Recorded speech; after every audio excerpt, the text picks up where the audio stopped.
53 नং কৈলাসহর বিধানসভা আমসাইনি CPIM MLA Maposhwar Ali Tangsalo Kailashahar BJP বদলনি বাতাইনি Wngwi nomination Rwmani Pia a nomination completely invalid hini Saka CPIM ni state president Jitendra Chowdhury Tomu a nomination blaino election commission rosawina haria hinke nangmani raijati khlaijaknai controversial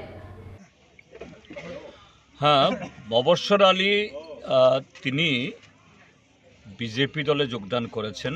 এটা ইতিমধ্যেই electronic media print মিডিয়াতে এসছে, আমরা দেখেছি।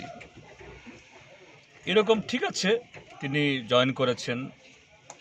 আমাদের পার্টির শৃঙ্খলা অনুযায়ী তার বিরুদ্ধে ব্যবস্থা গ্রহণ করার যেগুলো তারও প্রক্রিয়া হচ্ছে, এগুলি সমস্ত কিছু খতিয়ে দেখে কি পরিস্থিতি ঘটনা হলো আমরা করব।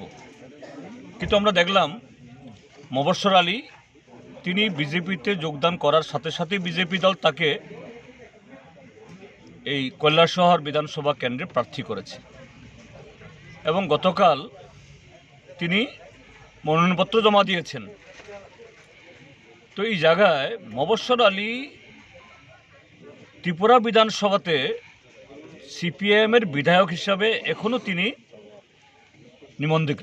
নিবন্ধীকৃত, অর্থাৎ রেজিস্টার্ড। আমরাও তাকে এখনও অফিসিয়ালি বহিষ্কার করিনি, কারণ আমাদের প্রক্রিয়া চলছে, এগুলি সব পরীক্ষা নিরীক্ষা করে আমরা করব। তো ভারতীয় নির্বাচন কমিশনের আইন অনুযায়ী কোনো একজন বিধায়ক কোনো একটা দলের সদস্য থাকাকালীন সময়তে অন্য একটা দলের সিম্বল নিয়ে জেতার পর তিনি তার প্রার্থী হতে পারেন না। যদি হয় নির্বাচনী আইন অনুযায়ী তার সেই প্রার্থীপদ বাতিল হবে। আজকে রিটার্নিং অফিসার তার প্রার্থীপদ রেখেছে কিনা আমি জানি না।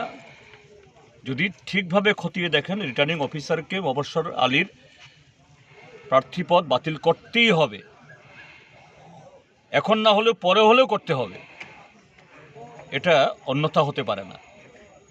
আর শুধু তার প্রার্থীপদ বাতিল করা না, আগামী 6 বছর মবস্বর আলী কোনো নির্বাচনে দাঁড়াতে পারবেন।